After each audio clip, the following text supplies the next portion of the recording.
Call the meeting to order. Rebecca, please call the roll. Toohill, Yes. Flournoy, Yes. Anderson. Yes. Rasmussen. Yes. Gandy. Yes. Ham. Yes. Did I get everyone? All righty.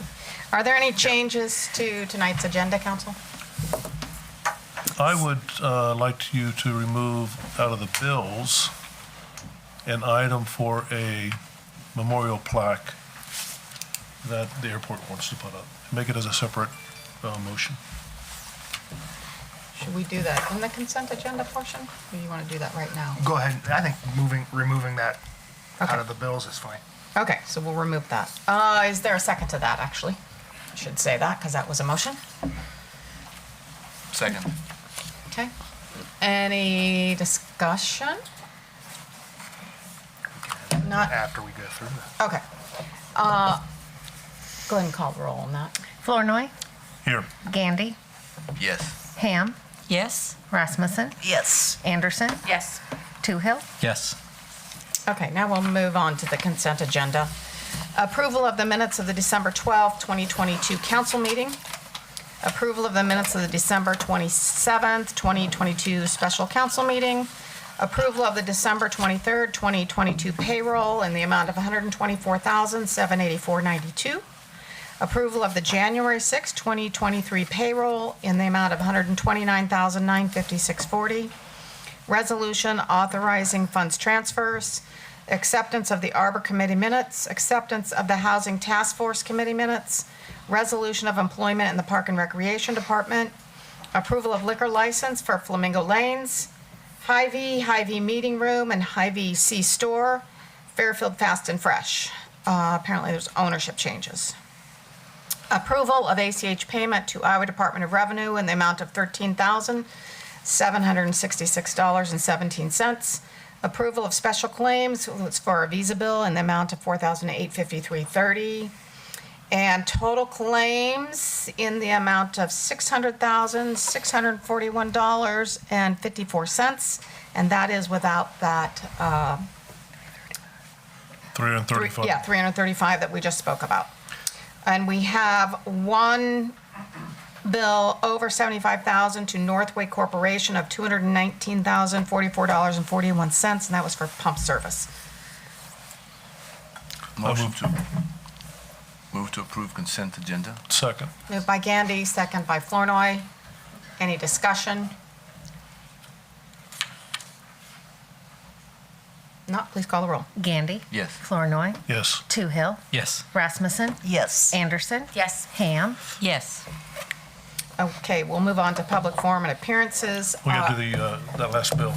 Do you want to do that as part of the first action item after? Oh, I thought it would just be appearances? part of the consent agenda, but as part of the consent agenda. But however, it doesn't matter.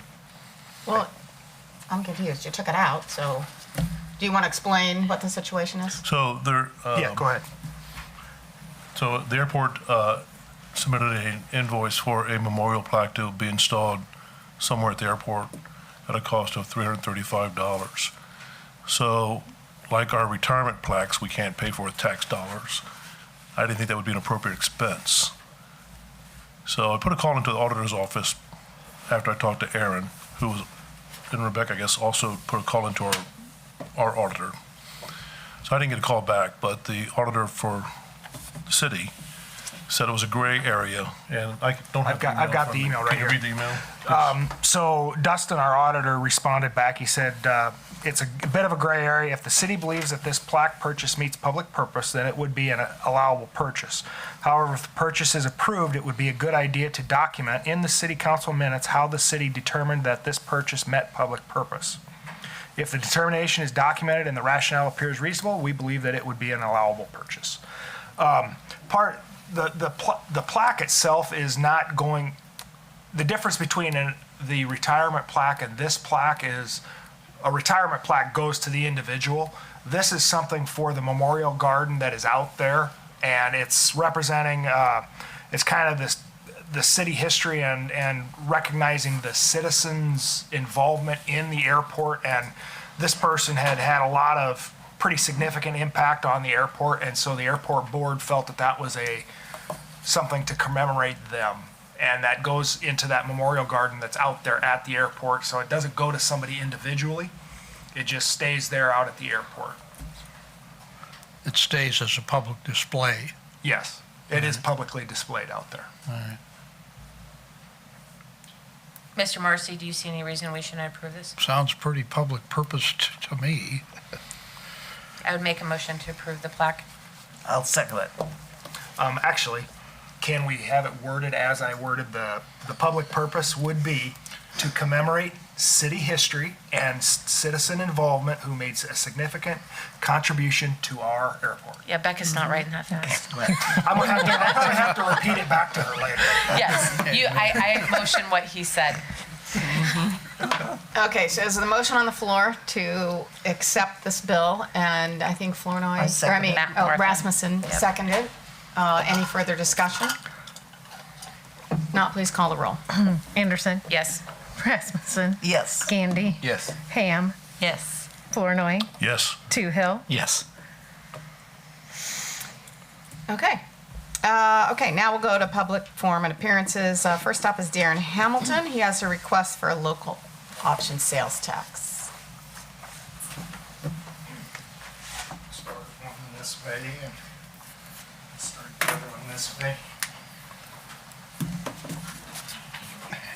Hi, I'm Darren Hamilton. Okay. Hi, Darren. I want to say that over the last 3 years, I put on 2 major pool tournaments here in Fairfield.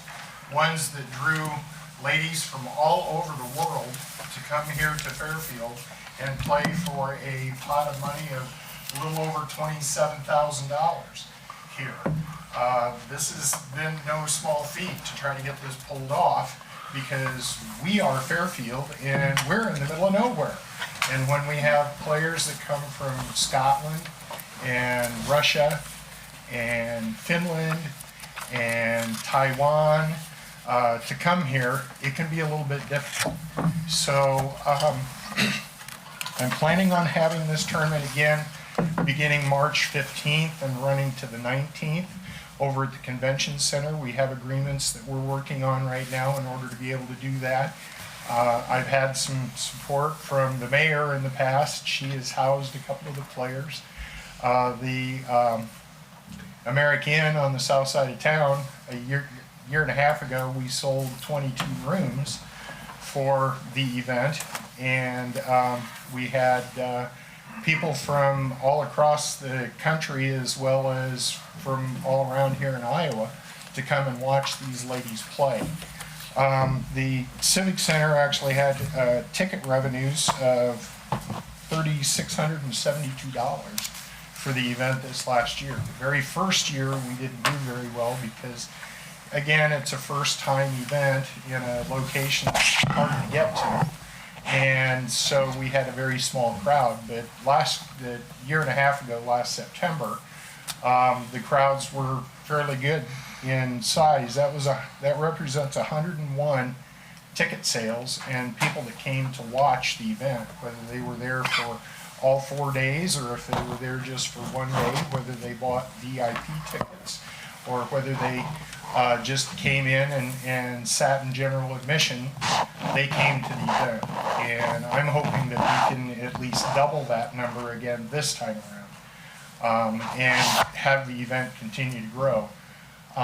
What I'm asking for is support from local option sales tax of $1,000 so that we can work out some transportation, not only from Central Iowa Airport at Des Moines, but Eastern Iowa Airport in Cedar Rapids, a shuttle bus service to come from each one to here, and then return players when they're getting ready to leave, and then also have a shuttle system here in town that we could drive around and take the players to Walmart or Hy-Vee or any of the different restaurants that are not within walking distance of the convention center downtown.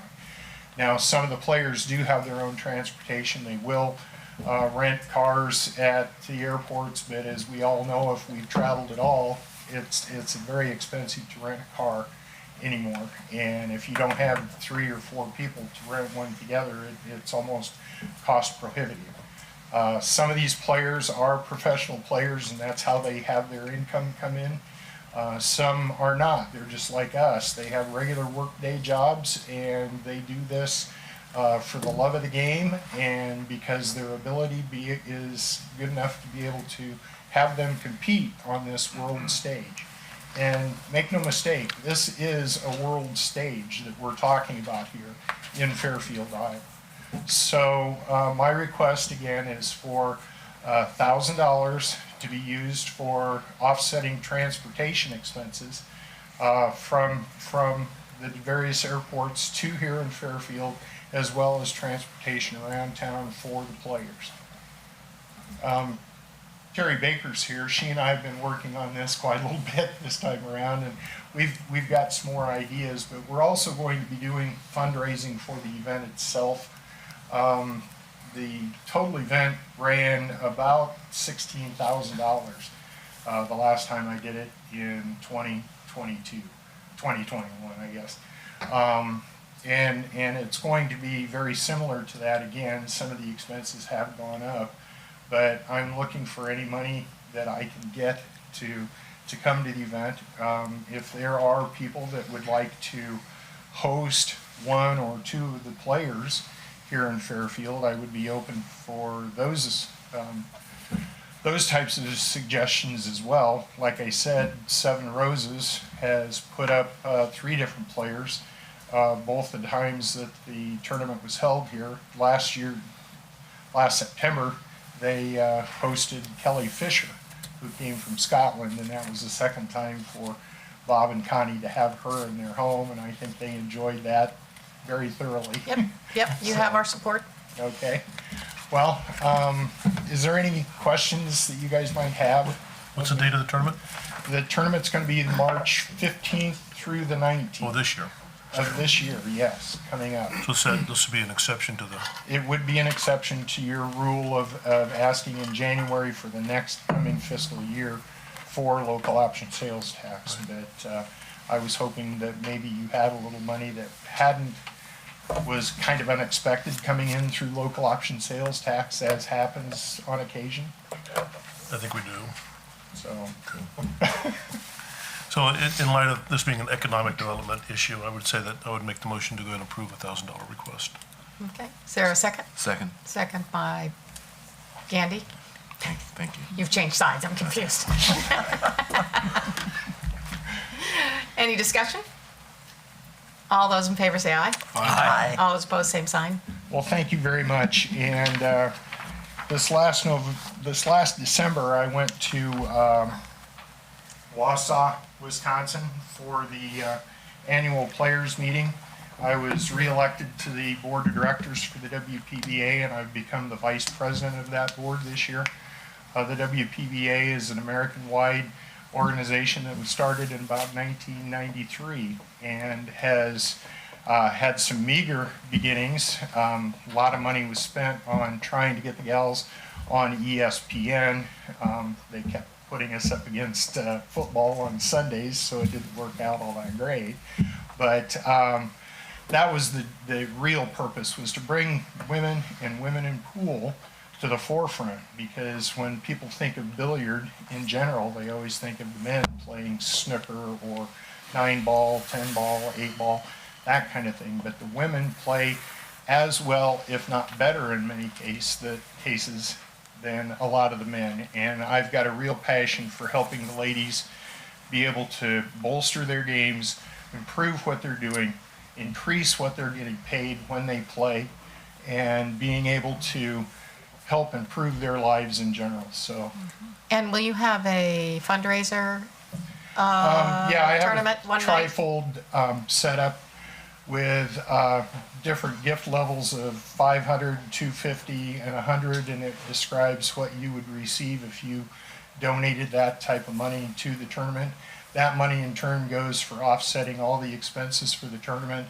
The added money is the hardest portion to come up with. Right now we're setting at $10,000 worth of added money that's already banked and ready to go for the tournament, but anything that could come back into that could be added on top, so we could have more money added, which would bring better players and more public coming to watch the tournament. So, all right? It's a good event, so we wish you a lot of luck. Okay, We thank hope we you. get the ladies here. With the new pool hall? Yeah, Sharon has helped out a lot. She sponsors the trophies for the tournament, the Mad Hatter Cup. So I've been very pleased, and she goes well out of her way to help out with this. And she and her partner Lisa, her wife Lisa, have been big supporters of this all along. So thank you. Okay, thank you. Terry Baker, we're going to hear about the hotel study.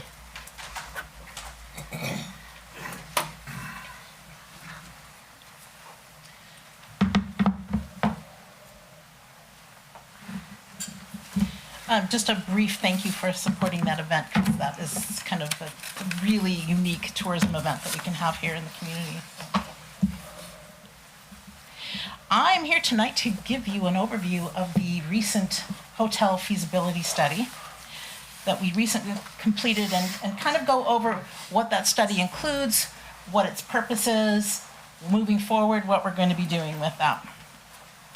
During this study, we basically assessed the area's potential demand for a new hotel, what type of hotel, how it would serve the business and visitor travelers in our community, how welcoming our community is to this type of development, and what kind of advantages and resources are already present for this endeavor. Some of the main points that we discovered is that there is indeed a demand for some additional lodging properties that can accommodate both the business and the leisure traveler.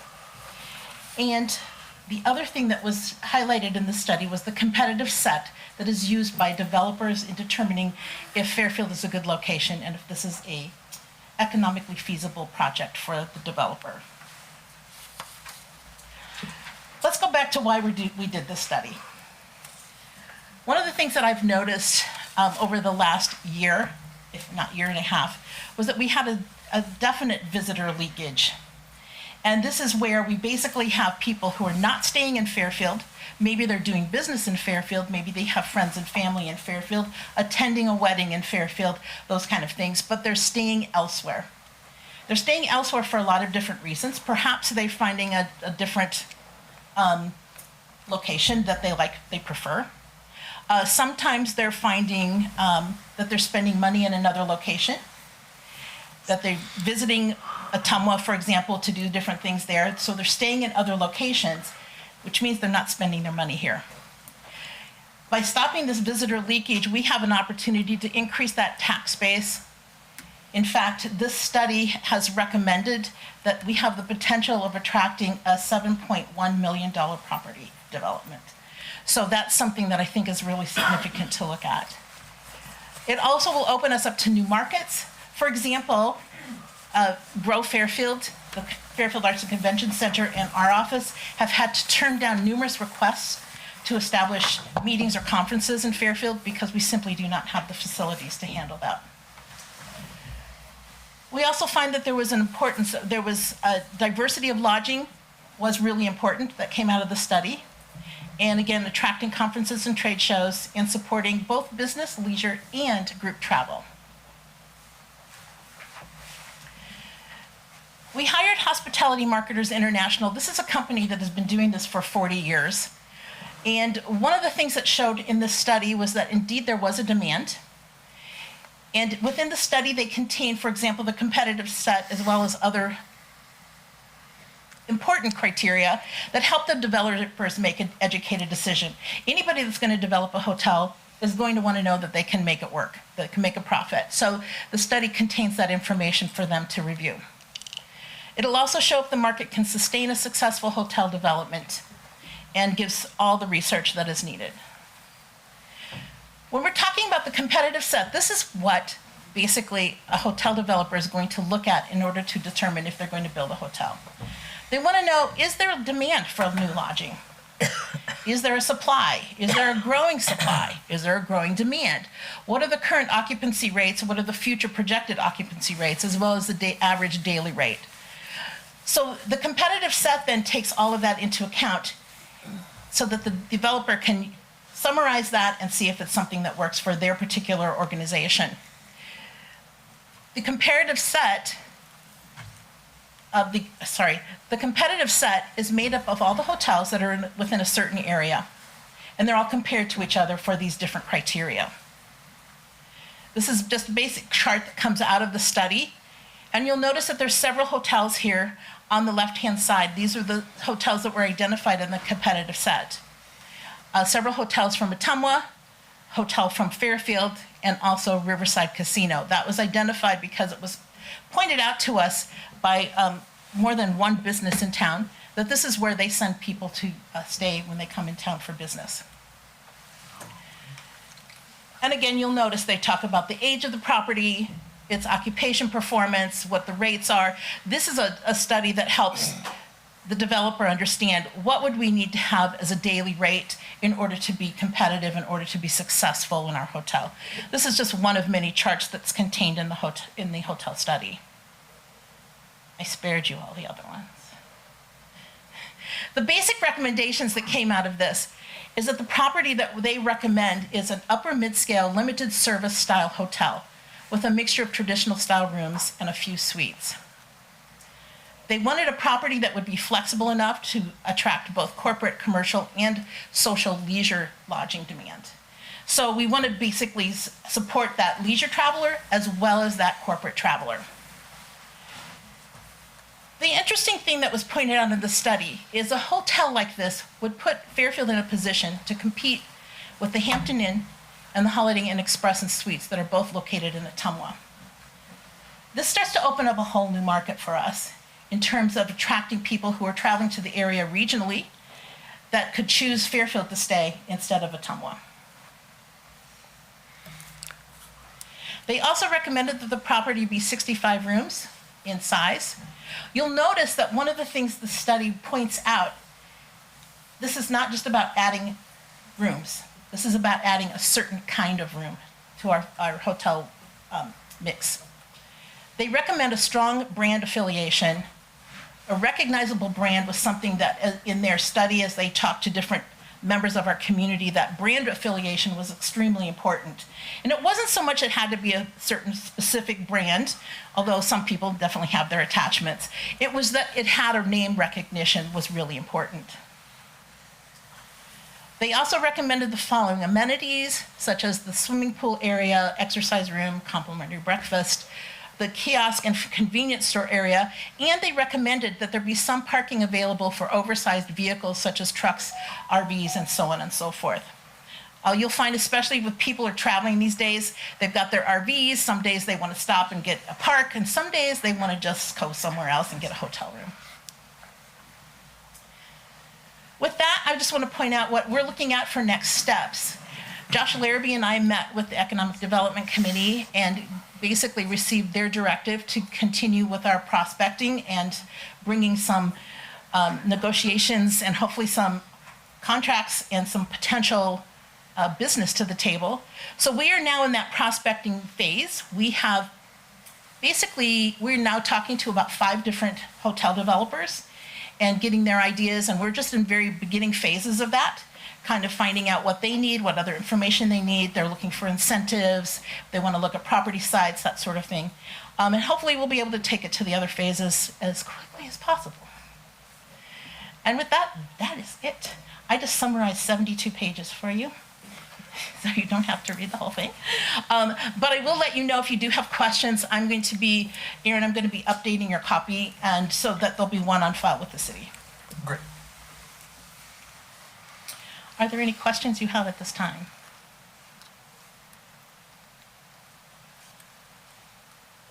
Did we get that one question cleared up that Paul had about Yeah. the income? Yes. Okay, great. It was a matter of looking at median over average. And so those are 2 very different numbers. And sometimes it's easy to get those wires crossed. But And we found out that's, at least as far as I understand it, from what hotel developers look at, that's not critical information. right, that's not, the competitive set is really what they look at. Right. They want to look at what can I charge per room and can I make that money back? Right? So that's what they're looking What at. was the original question? My question was, in their report, he had indicated that the average income, family income unit was about $94,000 in Fairfield. And there after that, he concluded, therefore, this must be an upper middle income community. Oh, we Right. don't have a bell curve. Right. I thought it was a leap between that fact and that conclusion. So So what's the medium income? median income is like 46. Yeah. So in talking with Terry today and earlier, it turns out that that's not information. Well, that's interesting. It's apparently not the information that the developers look most Which closely one are at. they looking at, the average or the median?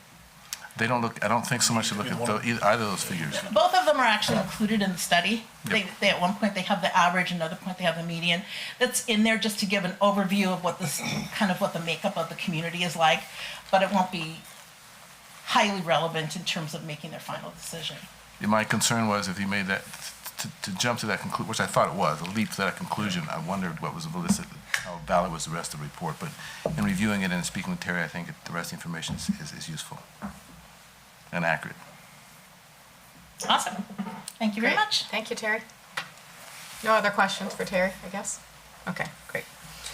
We'll move on to resolutions, action items, and ordinances. So our first action item is consideration of tree abatements for 1015 West Stone Avenue and 611 West Van Buren Avenue. Hey. Okay, so since this is our first tree removal on private property in some time, I wanted to go over the process that we use for identifying the trees and how all of the property owners are notified. And that way then when we bring you more in the weeks to come, we don't have to go over this multiple times. And then Weston can answer questions on the individual properties. So we have 4 trees on 2 different properties, and the ultimate action item is for your approval to remove the trees on these properties. When we're going through this process, the first thing that is done is that a dead, dying, or dangerous trees are identified. And this can be done through a complaint from a citizen or a neighbor, really anyone.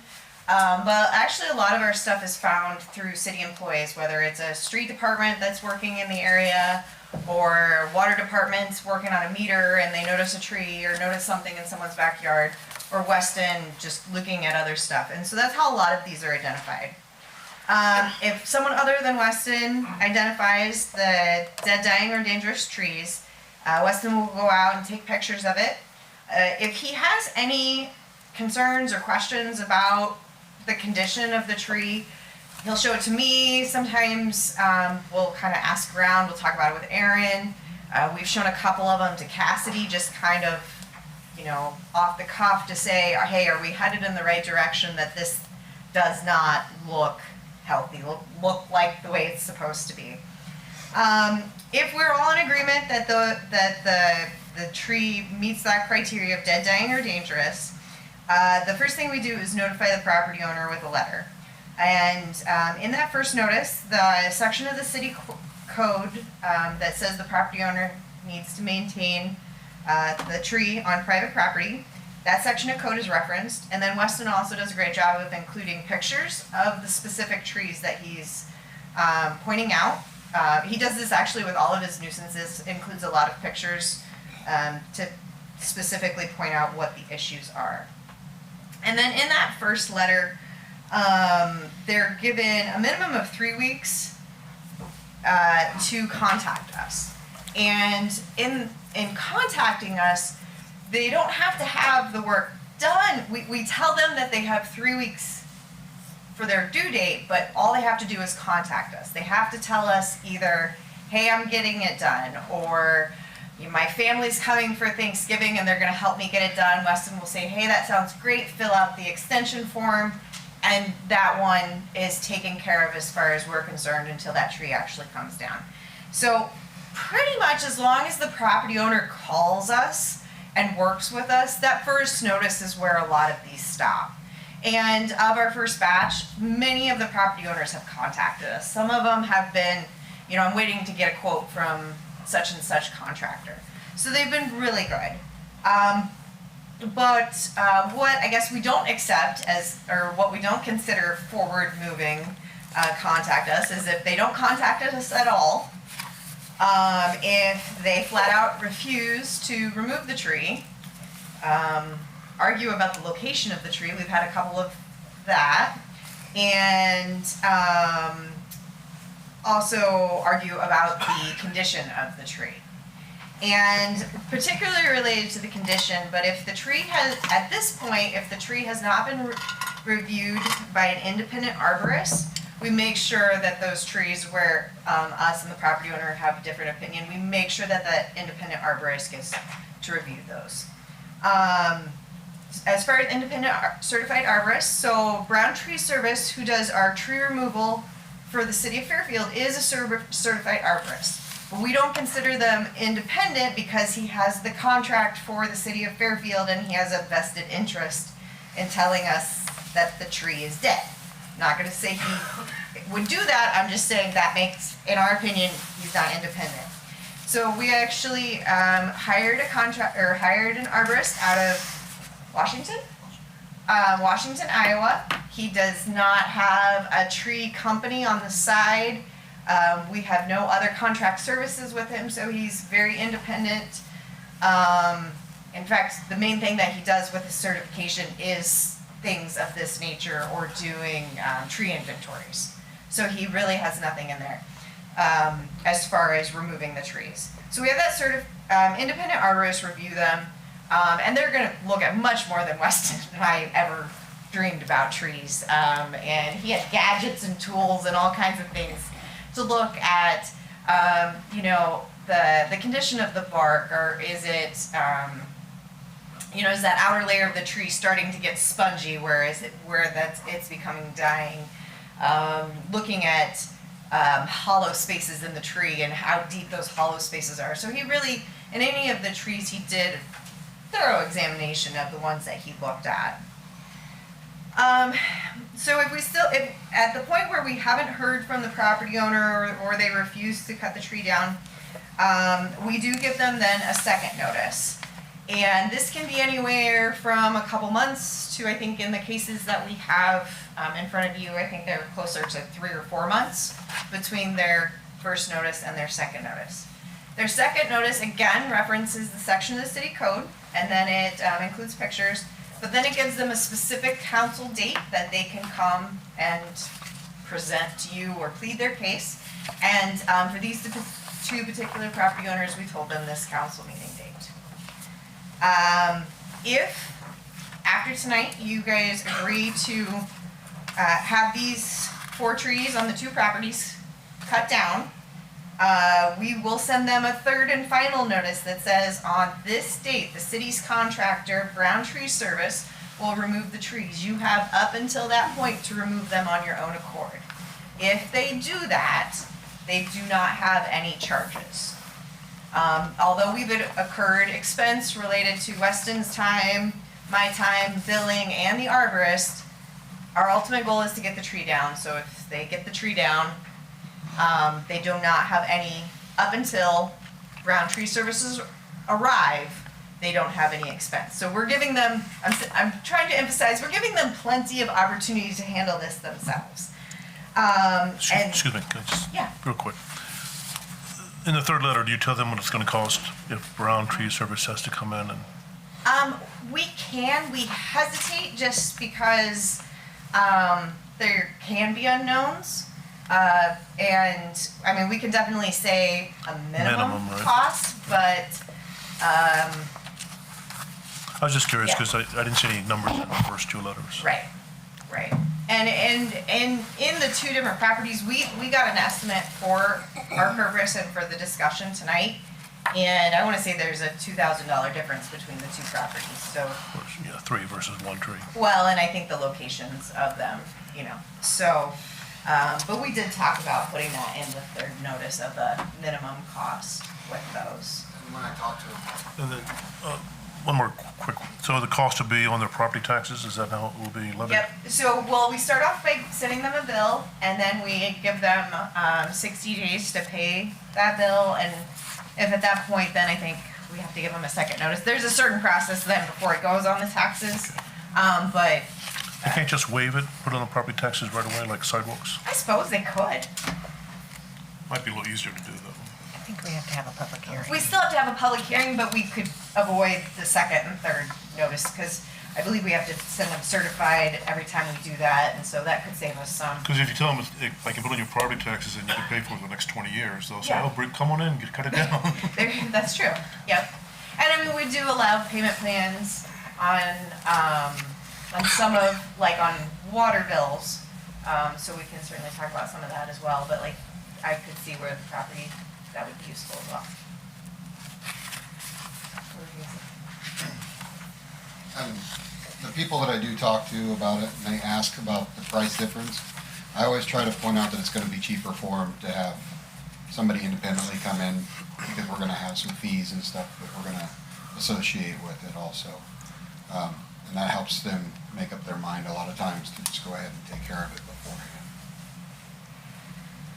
So those are the steps that we go through, and on all of our tree properties, that's how we'll handle the ones moving forward. The two attachments that you have on the agenda include a copy of the first notice and the second notice for those two properties. If you have specific questions about, and the arborist reports are also for those two properties are included in there. If you have questions on those, Weston can answer them. Otherwise, again, what we're looking for is a motion to proceed with the third notice and ultimately remove the trees if the property owner does not on their own. Just to be clear, these properties include trees that only threatening the right of way or the drive, roads or alleys. Roads, alleys, neighboring property, utility lines. I believe both of these are alleys. Right, yeah.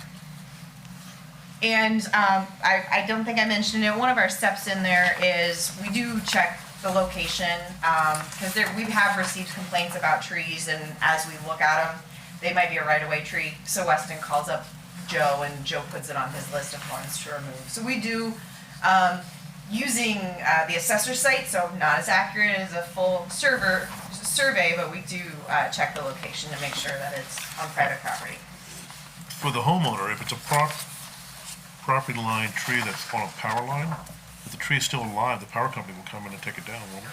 If it's within the power lines. Now, if you've got a 40-foot tree that's within 20 foot of the power lines, we still consider that dangerous to public infrastructure, but I don't know if the utility company will come in and do things. And Weston has been told people to call the utility company and check with them, because we can't make that call.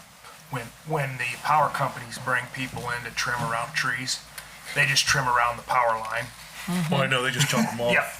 Yeah, they don't do a great Well, job. one year they had a really around good it, so. team come in and was very careful, but Right. most of the time they just lop them off. Yep. And unfortunately, some of the dangerous side of some of these could be because just the stuff around, the branches are trimmed and then it's leaving a big long arm that's headed towards the power lines that, in our opinion, is still considered dangerous to the public. So do you want these as separate motions, I presume? Please. So I'll make the motion to approve the tree abatement at 1015 West Stone Avenue. Okay, is there a second? Second. Second by Ham. Any further discussion? Would you mind asking if there's anyone here that wants to talk about it? Sure. Is there anyone here in the audience to talk about 1015 West Stone? Seeing none, go ahead and call the roll. Flournoy. Yes. Ham. Yes. Rasmussen. Yes. Toohill. Yes. Anderson. Yes. Gandy. Yes. Okay, motion for 611 West Van Buren Avenue. Is there anyone here to talk about that property? Seeing none? I'll make the motion to approve the tree abatement for 611 West Van Buren Avenue. Moved by Flournoy, Second. second by Ham. Any further discussion? Please call the roll. Flournoy. Yes. Ham. Yes. Rasmussen. Yes. Gandy. Yes. Anderson. Yes. Toohill. Yes. Okay, great. Thank you, very much. Melanie. Next action item, consideration of the 2023 IRS mileage rate of 65.5 cents per mile. Pretty self-explanatory. Motion to approve. Second. Moved by Anderson, second by Flornoy. Any discussion? If not, please call the roll. Anderson. Yes. Flournoy. Yes. Toohill. Yes. Rasmussen. Yes. Gandy. Yes. Ham. Yes. Next is consideration of resolution naming depositories. Midwest One Bank, 20 million, Iowa State, 10 million, IPATE, 5 million, Two Rivers Bank in Burlington, 500,000, Washington State Bank, 10 million. Motion to approve resolution? Moved by Gandy, Second. second by Rasmussen. Any discussion? I just have a question. The one in Burlington, do we not have a policy where we have to bank local? That's actually part of our health insurance Gotcha. stuff, so that's why Gotcha. that's our partial self-funding.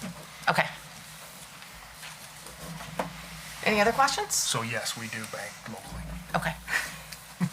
If not, please call the roll. Gandy. Yes. Rasmussen. Yes. Anderson. Hello, yes. Ham. Yes. Toohill. Yes. Flournoy. Yes. Okay, so next we're going to have a public hearing on the matter of rezoning property at and around 1948 Highway 1 from B1 General Business to R3 Multifamily. This is owned by MIU. It's out by the bridge just north of town. So is there anyone, I'll open the public hearing. Is there anyone from the community that wants to speak about that? Seeing none, I'll close the public hearing, and we will move on to the first reading of the ordinance. Basically, it's the same. Changing that B1 General Business to R3 Multifamily. There's a motion to approve. Motion to approve? Moved by Gandy, Second. second by Toohill. Any discussion? Not, please call the roll. Gandy. Yes. Toohill. Yes. Anderson. Yes. Rasmussen. Yes. Flournoy. Yes. Ham. Yes. Okay, next is a public hearing on the matter of the adoption of plans, specifications, form of contract, and estimate of costs of Step 3 improvements, bid package number 1 lift station. And are you here to talk about that? So let's have you talk about it, and then I'll open the public hearing. Sure. Yeah, thanks for having me tonight. So we have a couple public hearings tonight, but the first one is for the Step 3 Improvements Bid Package Number 1 Lift Station project. So some of you may be familiar with that project as the Grease Lightning Lift Station replacement. They are the same. I think you're all familiar with the STEP program and the naming behind that. This project is basically for the work that's planned to be occurring within the lift station property. So summary of that, it's cast in place concrete sanitary sewer lift station. There's a lot of equipment in the building. There will be 5 submersible pumps, an automatic bar screen, mechanical washer compactor, and then some process piping. There'll be a precast concrete lift station building on top of kind of what's underground. Along with that, there'll be associated electrical and mechanical equipment. There'll be a standby generator and electrical controls associated with that as well. And then there's there's a little bit of process piping, a sanitary sewer line that goes west of the site to connect to the existing sanitary sewer line. And then some force main heading east to the site that would connect with the second project that you'll consider shortly. We had a pre-bid meeting, I think last Wednesday. Sounds right.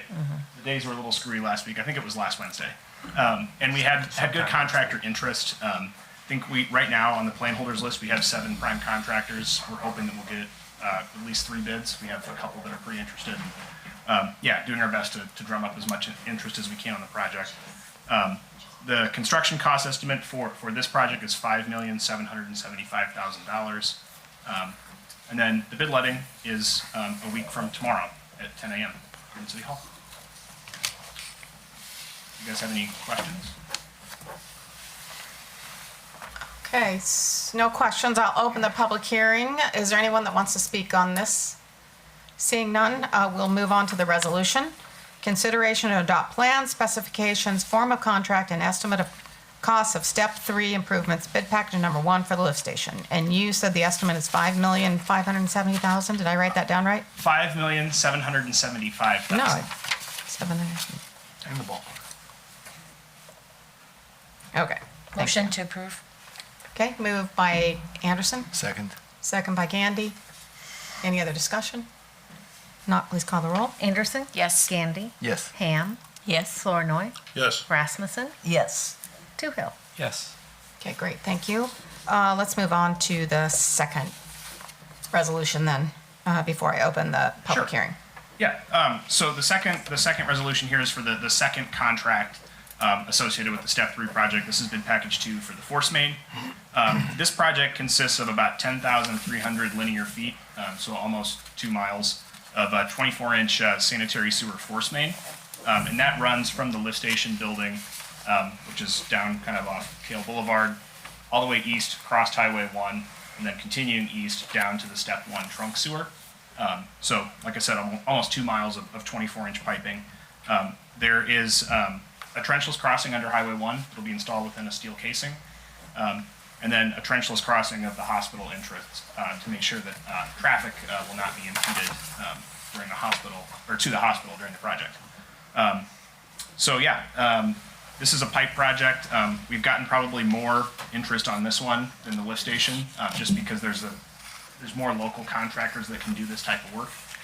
So right now we have 9 plan holders, hoping for 4 or 5 bidders on this one, and we're getting interest from some regional contractors too, which is exciting because it's a significant project in the pipeline world. Engineer's estimate on this project is $4,450,000. And then the bid letting is also next Tuesday. It's immediately following the bid letting for the lift station. It's 11 a.m. here at City Hall. And is the construction next season? Yeah, so the construction will be, that's a great question. So it kind of depends. For the lift station, the construction will likely be going on for about 18 months, we think, subject to material procurement. And there's been some issues with electrical panels, especially recently in the water wastewater industry. But we anticipate probably 2 construction seasons for the lift station project in the end of 23 and 24. For the pipeline project, it's a little bit shorter of a construction process, but there's also been supply chain issues with ductile iron piping. So we're hopeful that they can get some construction done on the pipeline in 2023, but that's subject to a contractor being able to get materials on site. And are there any issues with the Highway 1 coming through? Oh, Yeah, so trenchless crossing of Highway 1, we got it permitted through the DOT. They require a steel casing pipe. The pipe's going to be like 15 feet under the road. Where does it cross? So it crosses just north of the hospital entrance, and it actually comes out on the east side.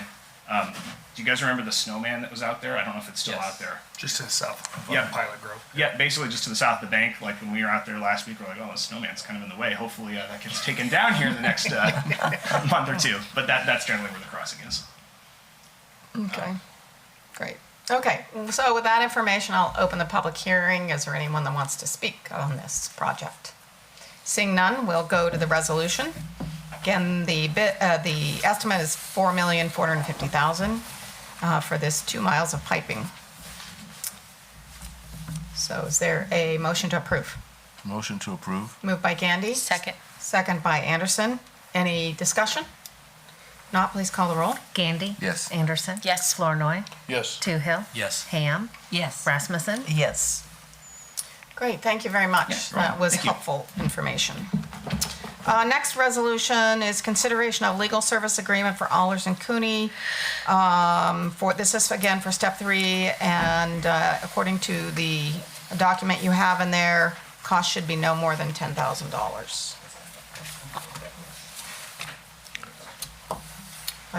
Entertain a motion to approve. Move to approve. Moved by Rasmussen. Second. Second by Gandy. Any questions? Discussion?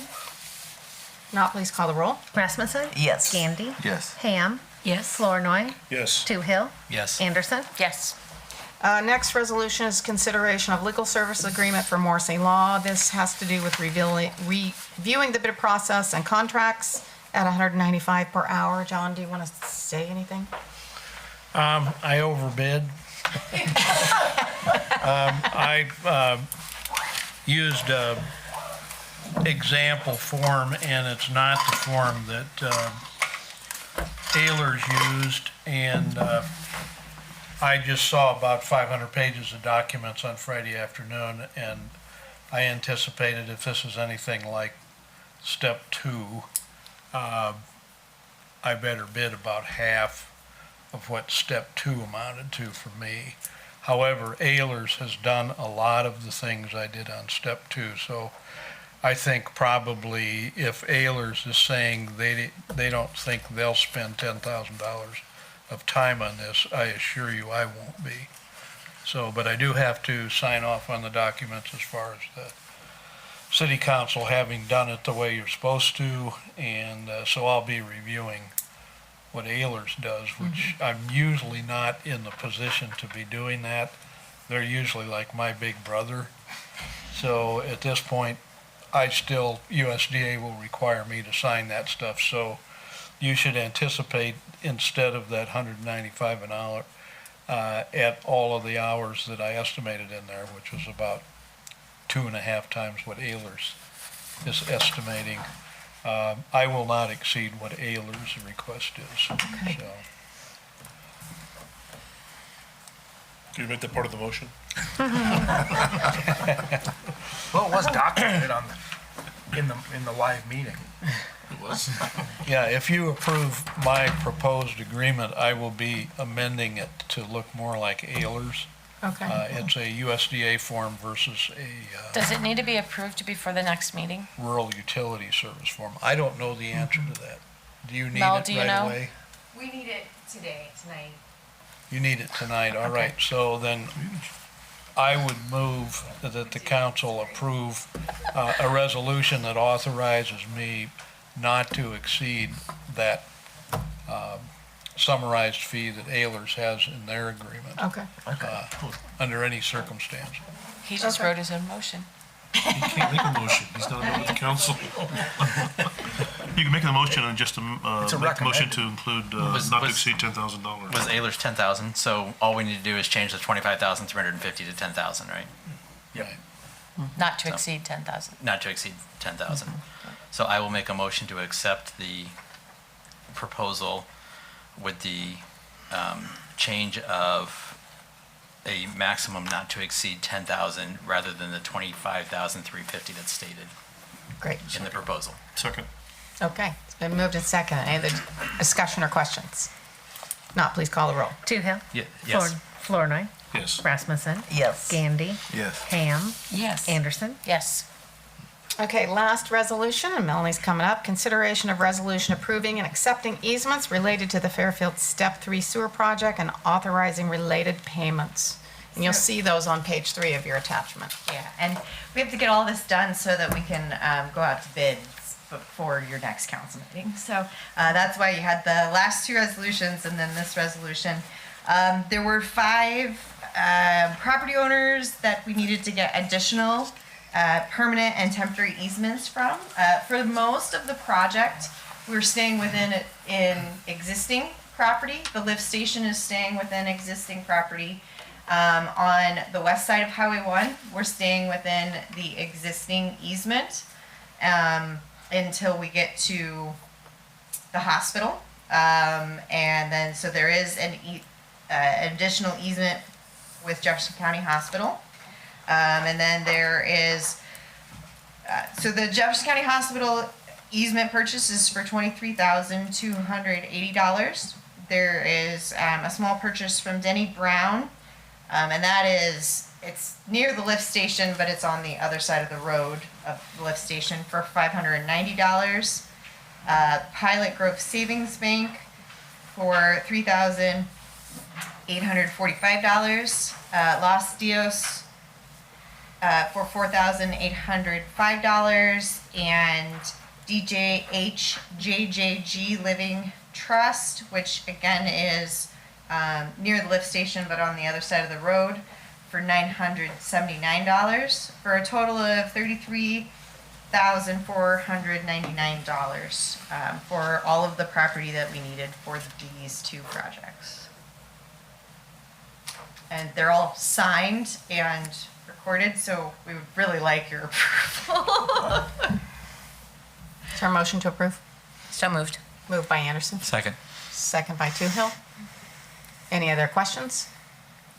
Not, please call the roll. Anderson. Yes. Toohill. Yes. Flournoy. Yes. Rasmussen. Yes. Ham. Yes. Gandy. Yes. Great, thank you. So under the mayor's report, I just want to note a couple things. You'll see there, I'm not making any committee changes for 2023. Second is I want to pay tribute to Mr. Mark Schaefer, who we lost in December. His funeral was earlier this week. There's a nice article in the paper today. And also there's an exhibit at the Fairfield Arts and Convention Center of his work. So I hope you get up there to see it. And just really want to thank Mark for all his work at the Carnegie Museum for so long and all the historical information that he had up here in his brain. And, he was a real treasure for Fairfield, and we're sorry to see him go, but he had to go apparently. And, but also just to say thanks to Susan as well, because she was his right-hand girl, and great support for Mark, and did a lot of stuff at the museum as well. So he will be greatly missed. With that in mind, I have reached out to Dick Reed. Dick Reed has showed interest in a committee appointment, so I have asked him to fill Mark's shoes for the Historical Preservation Commission, and Dick said he would gladly do that. Apparently, he was part of it before, but that's great. Anyway. When he was a Board of Supervisors member, he was part of it. So at any rate, he said yes, and I would like for your approval to add him to that board in place. I move Replace him, to Mark. approve. Thank you. Second. Second by Anderson. Any other discussion? All those in favor say aye. Aye. All those approved, same sign. Thank you. The last thing that I have is we have, again, a citizen group working on the Inflation Reduction Act, which is a federal legislation, and they have been talking with the Iowa Economic Development Authority about putting on a day workshop for Southeast Iowa, and we've now reached out to the League of Cities. So this could go even further than Southeast Iowa, but it would be a workshop where municipalities, supervisors, maybe nonprofits could come and learn about the grants or monies that will be available through this legislation. So that is being worked on again by some private citizens, and I'll keep you updated as that moves forward. Yes. Could you speak to the ribbon cutting which took place today? Sure.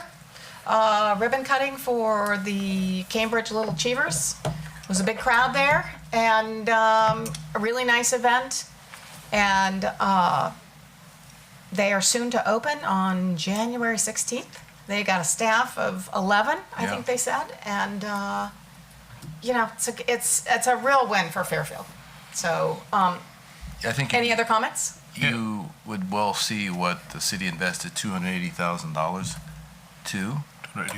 285,000. They had a slideshow where they showed all the different contributors, individuals, and companies, and Fairfield was prominently displayed. City of Fairfield, many times at 280,000. So I didn't correct them, but I'll tell them you did. Well, you might be right. I can't remember how much lost money we. But anyway, if you have a chance, those of you who haven't visited, you have a chance. It's really a exceptional facility. It's something that we can be proud of, and really, it's going to be a model. I think it's going to be a model for the entire state. Yeah, it's really nice. So hope you get out there. All righty, that's all I have. Mr. Morrissey? Yeah, I've got a couple things.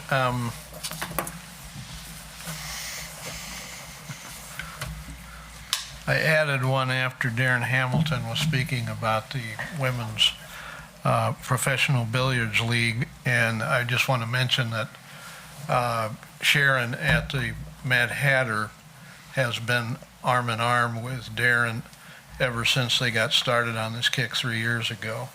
And these projects, they have tentacles. Our last bench bar, which we had about 150 lawyers and judges over here at the Civic Center, we had, after the session, a social session down at the Mad Hatter. And the Chief Justice of the Supreme Court, who happens to be a lady named Susan Christensen, who's a very strong, right person for that job, and the president of the Bar Association at that time, Angeli Schlutz, they played challenge rounds down at the Mad Hatter's Billiards to raise funds. They raised about $150 in bucket toss from the people that were watching them. The mayor played in the event, and she's pretty good pool player. I had some help from Darren. And anyway, it's out there as something that I think I agree with what they presented to you as far as the touristy entertainment type item, but it's also something that spins into other areas that you might not think about. So just mention that for a minute of this. Secondly, we're in the middle of a lawsuit, and we don't have a full or complete ruling yet from Judge Gookin on the injunction hearing we had a few days ago. But we did argue it. I believe the mayor was there. We had presentation by the attorney for the ambulance care provider, and Steve Ort raised for the first time since we've been utilizing this care provider a part of our contract called force majeure. And force majeure tends to arise when we have an earthquake or a tornado or some unforeseen circumstance such as war or the volcano. But in this situation, our force majeure clause in the care contract also specifically references COVID-19. Literally, our contract was signed about a month and a half after the CDC declared COVID-19 to be more than endemic. And so the whole time that Care Ambulance has been providing us service since their April of 2020 agreement, that force majeure clause has been there. It's never been raised anytime up until our January 3rd hearing. And at that point, we already had testimony that they had gotten through the pandemic and that the pandemic was over, and that as far as the costing and so forth, that they had now told us has been a substantial loss, losing like $90,000 a month recently. None of that had been raised before in respect to the force majeure clause in the contract. So I'm not sure how the judge is going to handle that, the fact that it was raised at the last minute. We had testimony from the director of the emergency room, Stacy Worley, which was a little bit twisted by Mr. Ort, that she said she didn't believe Care Ambulance as far as the position they were taking now as far as withdrawal of some care was intentional. And then we kind of reconditioned her to get back on track as far as the fact if you tell somebody you're no longer going to follow your contract, that's what is called an anticipatory breach. So we walked her through that, and she acknowledged she knew what anticipatory meant, she knew what breach meant, and she knew that that would be intentional. So Judge Gookin, I hope, was taking good notes on that, because we obviously, to get an injunction, we have to show that what they're doing is intentional and it needs to be stopped. So we'll have more on this. Right now, we've got at the end of the month, tentatively the 23rd or the 24th of January, a mediation with a guy named Tom Maxwell at the Leff firm in Iowa City, which everybody seems to be okay with. We're going to have a meeting of the 28A agency ambulance board tomorrow afternoon to discuss this. I'm believing that both the hospital and the county are on board to also participate in this mediation.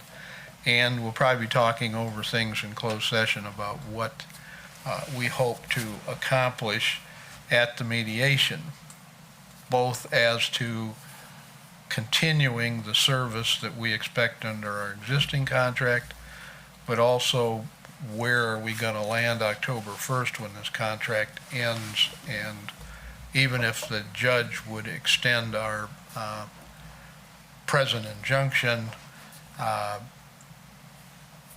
he may extend it on a temporary basis to the mediation time, at which point he might require a report. Or he could extend it to the time when we actually have a trial on issues. That's probably not going to happen for several months. The first two available dates that the court administrator told me were June 24th, I believe, and July 27th. So if we don't get some injunctive satisfaction for right now, the civil court system is going to be a delay for a while. So that's what we're looking at as far as the ambulance suit. The other thing I wanted to mention is we had an interesting situation come up over the weekend. Mark Schaefer was a good friend of mine. I've known Mark 50 years. My kids have been his students.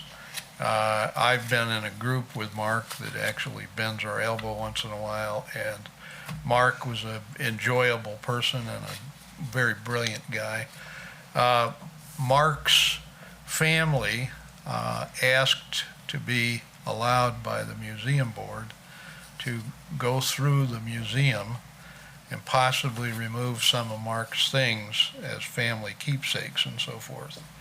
And this is something that hasn't happened in the past. We have hardly any written policies on this, so I did a memorandum as far as a procedure for review of requests for removal, and I provided it to the museum board, the museum foundation, and Jake Schmidt, who is the curator over there, and two members of the museum board met with the Schaefer family on Saturday. Worked out fine. The family, some of the things that I think we had concerns that they might want, there are strong sentiments within the family that they are exactly where they belong, and some of the displays, Mark painted them to be part of displays that are upstairs on the third floor, and also in some of the cabinets upstairs and downstairs. And the sticky thing about this is the museum foundation has existed for about 14 years right now.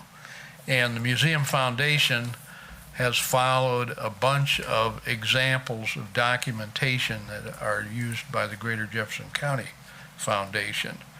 And there really aren't very many tracks on a lot of the things that are upstairs in the museum unless they came from a corporate gift or a bequest in a will or something that got a lot of publicity at the time it was being given to the museum. In Mark's situation, Mark has worked his back end off for the whole time he's been upstairs there. There's many things that just have a little Mark Schaefer touch with maybe a small framed something or other that's in the exhibit, and it's artistic at the same time it's explanatory. And those kinds of things, they are simply described as intellectual property, but the museum board is going to now, at my recommendation, be reviewing policies on how they handle intellectual property in the future. Mark was paid for several of the things he did while he was in there as director curator, and he every month submitted an itemization of every day by day the things he did. So there were thoughts that, well, maybe some of that stuff, there isn't any issue about whether it's Mark's asset or the museum's asset, because Mark was paid to create it. But it's not quite that simple, because there's a lot of stuff that Mark maybe billed 2 hours for that days of service, but everybody that knows Mark knows that he was up there from late morning until Susan picked him up for supper.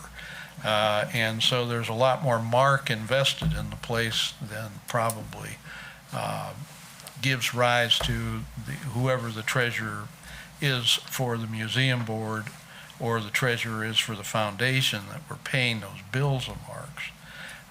Other than that, we could also take the position that, well, but the city or the foundation paid for the materials, a la, it should be at least an asset interest that the city or the foundation has also. But we're going to have to create some policies on that also that we don't have in writing right now up there. So the general underpinnings of this are that if somebody walks in and says, well, my family member has some things up there and I think I have an interest in them. We a few times have had something like that come up and discussed it with it at a board meeting, and we've said, well, but it's just too remote, or it's something that has been in the possession of the museum for the last 40 years or something like that, in which case it's way past any questions about statute of limitations and so forth. But we're in a world right now where statute of limitations sometimes don't start until there's a discovery that there's an interest. We're also in a legal world where statute of limitations don't always decide the question either, because there may have been understandings and people that would come forward and say, well, but that's not what everybody knew was supposed to happen. So we will probably bring back to you a report through Dave Neff and the museum sometime in the next 2 or 3 months about how they propose to deal with this in the future if it comes up. But I expect we'll probably have a talk with Jake Schmidt, who is also going to get some training as far as more curator work. I expect that both the foundation and the museum are going to look back at the documentation they have as far as the way this works with other foundations and with other public bodies. And still the underlying premise in the whole thing is we can't give away public assets unless we either have a clear path that explains why it needed to be that way, or we can demonstrate that someone else had an interest that was greater than ours. And there's a doctrine in the law called worthier title, in which case we would have to probably, if we couldn't agree, either go to a mediator or go to a judge and have them decide who has the worthier title. We want to try to avoid that kind of stuff. Both the Museum Foundation and the Museum Board are very reliant on the goodwill of the public as far as both the support for the museum and the continued willingness to turn in artifacts to continue to grow the museum. Does the museum ask when a gift is given from a family that that family signs off on that gift? Right, we have if they there's don't, 9 or 10 different documents the in reason those I'm asking situations. is Yeah. because, dealing with the museum in Montana, anything that is given, if you give something to them, you verify the fact that you're not going to take it back. Right, and we have those kinds of documents for bequests, I would just hope corporate that gifts and so forth. they would be sure and have something in writing. Yeah, this probably is sort of a first instance of a situation where we have pieces of work that are partly paid for, they're partly out of the goodness of his heart, they're partly things that they're in the future, I believe, are going to have value, and right now they have sentimental value to both Susan's family and Mark's family as far as things up there. My understanding is that Kathy Tollinaire and Sean McCarty met with them. They walked through. There were some things that were clearly personal to Mark, and those were allowed to leave. They weren't the kind of things we worried about, and other things that the family was very clearly impressed with that they wanted to stay as part of the museum exhibits. Right. And this, if it's the light tower painting up there, which is right in the middle of a large floor-to-ceiling glass display case, Mark intended that to look the way it does and to highlight that case. There's others that are a lot more subtle, like the Zuni exhibit up there has a background sunset in southwest United States. And Mark thought that was perfect, and it's got Mark's imprint on it. But when those things are done, Mark didn't sit down and say, I'm making clear to the public that Right. I'm donating any extra artistic value here to the community of Fairfield. And he didn't need to because he didn't think that way. Right. But we probably need to figure out how we're going to deal with that in the future to make sure that there isn't that kind of a question. We're Right. dealing with families here that were pretty generous with us, I think, for the lack of some documents. But I'll say that to the council. I don't know that I'll necessarily point it out to each of them because I don't want to invite the issue to come back up. But anyway, in the meantime, we will probably report to you by April or May that we've got a procedural discussion we want to have with you about the way that we should handle that in the future. Great, thanks. Okay. Yeah, I think that's a great idea. It sounds reasonable that we would have a procedure and written documents and maybe some sign-offs that whether it's gift or whether it's lent, et cetera. So thank you for bringing that up. Committee and board reports. Economic Development did meet on December 21st, and we went through the hotel study. So it was basically what you heard tonight from Terry Baker. Great, thank you. Anything else? No? Okay. Administration and department reports. Just one note, we are going to hold a landlord meeting on January 30th. That's going to be if you want to add something to what I'm kind of paraphrasing to kind of get through it, just to kind of give them an idea of what we're expecting going forward. Obviously, the property maintenance code and some of the new things that we're going to be looking at. Don't use the word new. That's what I was coming it's up not here to new. say. It's things that we should have been looking at in the past and just being more specific on how we're going to enforce what we should be enforcing going forward. Yes, that's the only regulation changes we're looking at as a city is updating from the 1998 property maintenance code to 2001, but really that doesn't affect most of the rental inspections. However, like Aaron said, we're going to be looking at things in a little more detail. We want to go through that with the property owners. So I want to emphasize, we're not looking at doing anything new with the rentals. The thing on the parking is just reminding the landlords that it isn't in our code that they provide off-street parking, and that there has been discussion about no right-of-way parking, and we don't know exactly where that is moving forward, but just I think the way I will approach it is right now we're just looking at making our rentals more thorough. Maybe the next cycle we're going to be the parking is going to be an item that we're looking at more thoroughly. We'll work on the interior spaces and the electrical and the HVAC and that kind of stuff first, and the parking is going to come eventually. Give them a heads up. So, nothing new. Exactly. And then the last thing is in order to get our strategic plan going forward to mesh with our budget, I need a couple more responses. I've got a couple tonight, but I need a couple more, and hopefully if you can get those to me between now and our next council meeting, then we'll have that on the agenda for you all to look at and then approve for us to move forward with the strategic planning for the next year. All righty. Nothing else? I'll take a motion to adjourn. So moved. Thank you, Tom. Second. Second by Anderson. All those in favor say aye. Aye. All those opposed say sign. Meeting adjourned.